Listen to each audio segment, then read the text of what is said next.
في العالم ديالنا كاين بزاف ديال القصص والاحداث اللي العقل البشري ما كيقدرش يصدقها، ولكن في الواقع هاد القصص كتكون حقيقيه. من اللي كتقرا او كتسمع شي قصه بحال هادي كتحس بالرعب وكأن الدم كيجمد في عروقك من هول الاحداث اللي كتسمع عليها. والاماكن المسكونه اللي ما كيخرج منها حتى واحد دخل ليها موجوده فعلا حول العالم.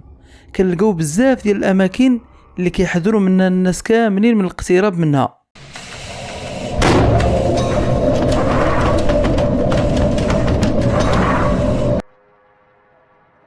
كان يا مكان في قديم الزمان، كانت واحد العائله فيها 5 ديال الناس ساكنين في واحد الدار.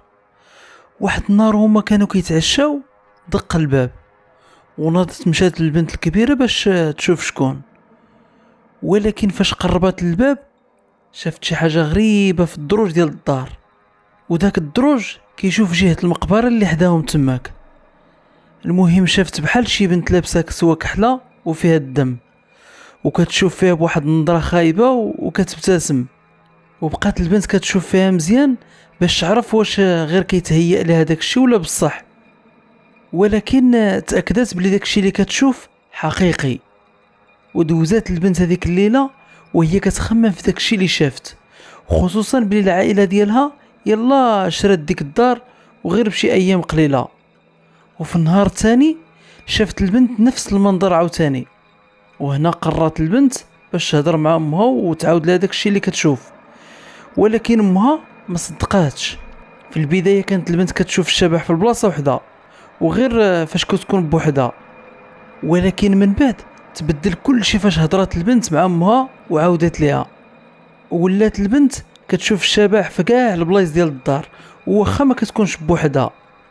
الشبح اللي على شكل البنت كيف ما قلنا ولا كيشوف في البنت بواحد النظره ديال الغضب الشديد. ويمكن السبب ديال هاد النظره هي الهضره اللي كانت البنت هضرات مع امها وعاودت ليها. واحد النهار العائله وهما كانوا كيفطروا ما لقاوش البنت الكبيره معاهم في الطبله، وناضت مشات الام البيت بنتها باش تفيقها وتشوف علاش ما جاتش تفطر معاهم داك النهار. وفاش دخلت الام للبيت شافت شي حاجه اللي ما يمكنش تصدقها. لقات بنتها ميته وما عندهاش الراس، والجثه كانت بحال الا جامده بالخلعه، وكانت البنت كتشير بصبعها للسقف، وكان باين على البنت باللي شافت شي حاجه في السقف، وهذا الشيء هو اللي قتلها. تفكرت الام الهضره اللي كانت كتقول لها بنتها انها كتشوف شي شبح في الدار، وقررت تهضر مع الاب.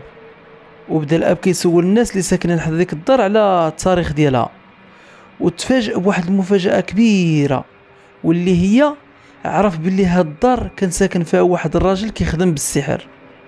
ولكن هاد الساحر قرر يحبس هاد الخدمه، وهاد الشيء اللي خلى الجن يقتلوه. وفي الاخير قررت العائله تخلي هاد الدار وتمشي تسكن بعيد على ديك القريه. هادي واحد البنت سميتها جيسي، ديما كانت كتعرض للتنمر من عند صحابها في المدرسه، حيت كانت كتلعثم شويه في الهضره. كانت جيسي خجوله بزاف وما كتقدرش تجاوب هادوك اللي كيتنمروا عليها كل نهار، واخا المضايقات بزاف كانت مستمره. جيسي كانت ديما ما كتديهاش فيهم بزاف، ولكن في نفس الوقت كانت كتمنى غير كون يحبسوا هاد التصرفات اللي كانت كتخليها حزينه ديما.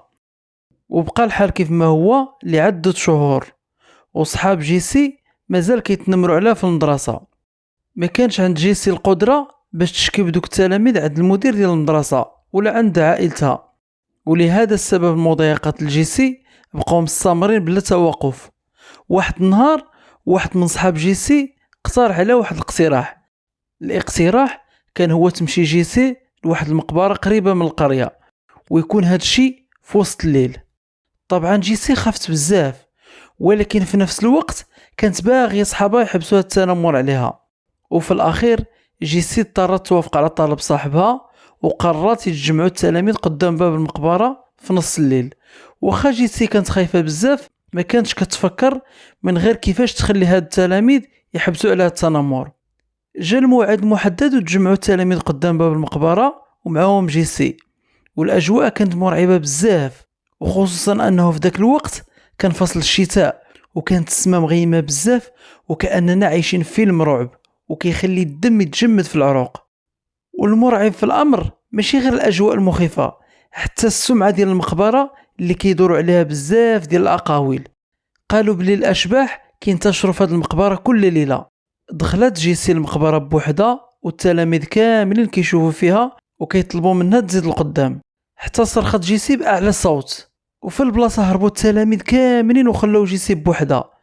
وفي الصباح ديال الغد ملي كانت العائلة جيسي كتقلب عليها حيت ما رجعتش للدار، لقاو جثات جيسي في المقبرة وملابسها مقطعة، وجهها كيبان عليه كأنها شافت شي حاجة مخيفة ومرعبة لأقصى درجة.